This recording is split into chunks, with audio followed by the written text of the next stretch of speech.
a commencé la veille de ma première journée d'école de ma 6e année. La journée où mes nouvelles voisines sont venues s'établir juste à côté de chez moi. C'est l'histoire d'Éric qui n'est pas beau, en tout cas qui pense n'être pas beau, qui a grandi avec des parents qui l'ont trouvé laid, avec des copains à l'école qui se sont moqués de lui. Donc c'est l'histoire d'Éric qui va nous emmener, qui va nous raconter son passé et comment il a grandi avec cette fêlure intérieure. Je suis pas sûr que notre fils soit beau.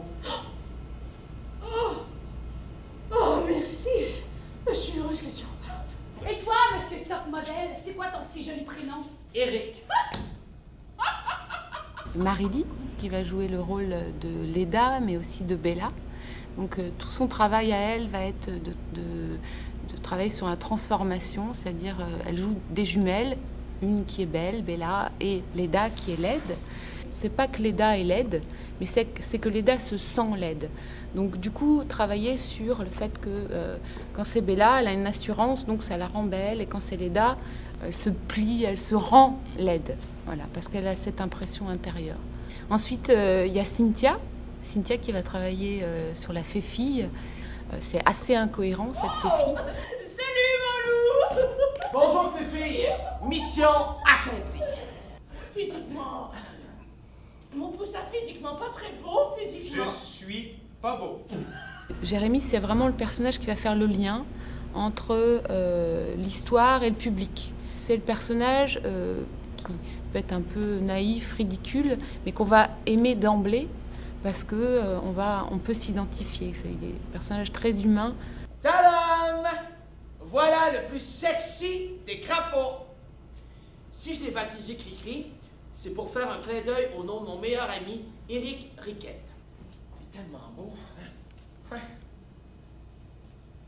Mais Jérémy, j'ai pas changé de miette. Peut-être que toi, tu peux pas le voir, mais que tout le monde autour de toi peut. Simon Boulris nous propose comme ça un aller-retour entre l'Éric adulte et l'Éric de l'âge de 11 ans. Donc moi, je me suis dit que j'aimerais bien travailler sur le souvenir. Et j'ai trouvé une vieille tradition qui est la tradition du quilting bees. Un moment où on construit donc une courte pointe. Éric va former sa propre courte pointe. Et donc Sébastien qui va construire avec moi la scénographie. Son pari à lui, c'est de construire un espace à partir de quelque chose de symbolique, un tissu. Et la difficulté pour lui, c'est à la fois de faire en sorte qu'on puisse reconnaître des espaces dans ce tulle-là, mais aussi de construire cette courte pointe au fur et à mesure. Comme on est dans un espace symbolique, la lumière va faire des signes pour qu'on reconnaisse les espaces. Et en plus de ça, on a envie de travailler sur l'ombre pour ces effets de souvenir.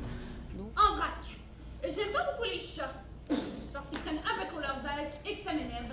J'aime plus les chiens. Parce qu'ils ont une mine de battus, parce qu'ils sont tristes et s'en rendent pas tellement compte. Mais j'aime encore mieux les grenouilles parce qu'elles sont partout, parce qu'elles peuvent pas contenir leur joie d'être en vie.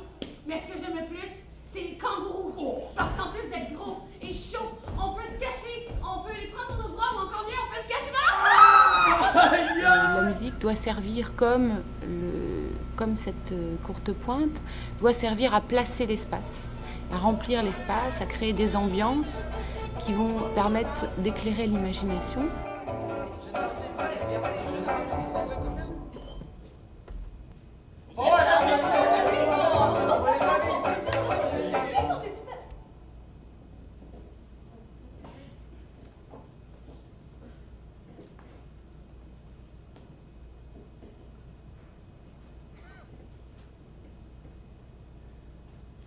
Je m'appelle Éric.